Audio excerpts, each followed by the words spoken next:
Girl from the Ostrich Mountain channel presents the real story of a village girl from the slopes of the African Ostrich Mountain. When young, she did not know how her life story and journey would evolve. Her story will spark and inspire you. Let's listen. Here, it continues. Hi, welcome back. In this video, I bring to you chapter 11 of the story of the village girl from the slopes of the Ostrich Mountain. Let us continue from where we stopped last time. The village shopkeepers placed wooden benches on their verandas in a similar manner to attract customers who needed to quench their thirst with a popular bottled beverage drink called soda. In my childhood, soda was a luxury drink for many families and part of the celebration menu, a special drink on a special day.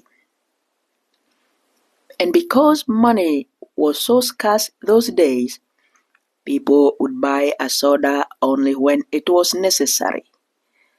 At Christmas time, especially, each villager, both young and old, would be treated to a soda by family members, all strangers.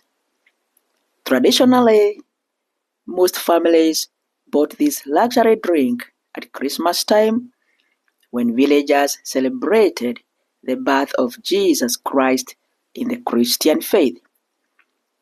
This bottled soft drink was available in many flavors as it is today. However, the children would get a rare treat if parents decided to reward them after they received bonus money for the cash crops they cultivated. For my village, it was tea bonuses and coffee payments paid out towards the end of each year. It was very important for village parents to gift their children after they received payment from the sale of their crops, because most children during those years were part of the labor force that tilled the parents' farms and harvested the crops for their families.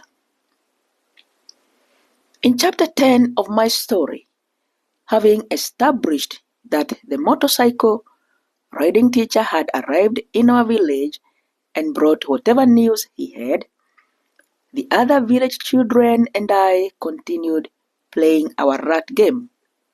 However, news of my examination results had started to spread quickly, and within an hour, the teachers from our village school also started to arrive at my parents' shop. While busy with our game, I again suddenly heard the villagers, teachers, and my mother loudly calling my name and asking me to stop playing and join them. At 12 years of age, little did I understand that such news would make the whole village so proud of their own child. The village on the slopes of the Ostrich Mountain just produced one of the best performers in the Certificate of Primary Education Examination, or CPE, during that year. More villagers kept receiving the news, and they discussed happily about this news while spreading the word about this tiny shopkeeper's girl who was always quiet and never talked much, and who had outdone many of the village children by scoring so high in her CPE. The CPE, or Certificate of Primary Education Examination, was likened to crossing the biggest river at the edge of our village, whose bridge was made up of long tree logs stretching from one bank to the other, and which the villagers used to cross its muddy banks to the other side of the village. When I became a bit older, I understood the metaphor of why CPE was likened to crossing this big river in our village. No wonder this CPE thing was found in every parent's mouth, and they could sing it like a song to their children over and over again, especially if they were performing poorly in their assessment tests. One would be mistaken to think that our parents always met to rehearse the phrases they used to remind us how crucial passing our CPE examination was.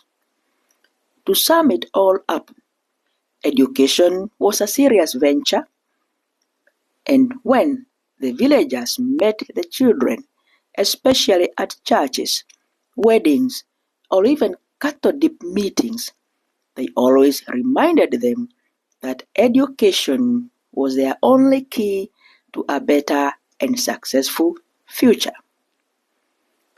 It was crucial to the parents that their children made it beyond the village to distant places where they would go, spend 3 months learning in a village or a city school, and return to the village for 1 month for their school holiday.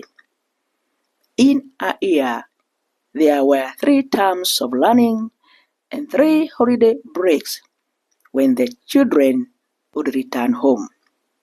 However, this CPE constant reminder from our parents was so boring to our ears as children then, because it was always about warning us of the consequences of failure if we did not work hard to conquer this level of education.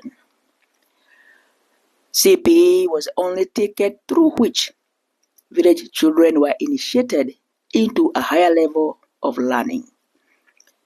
They would be admitted to a secondary school away from home and proudly leave the village behind, carrying boxes made of iron sheets containing their personal items. Believe it or not, most of the village children would be wearing a pair of good shoes for the first time in their lives as they headed to another school outside the village. I am one of these village children who wore my first pair of leather shoes after being admitted to a secondary school.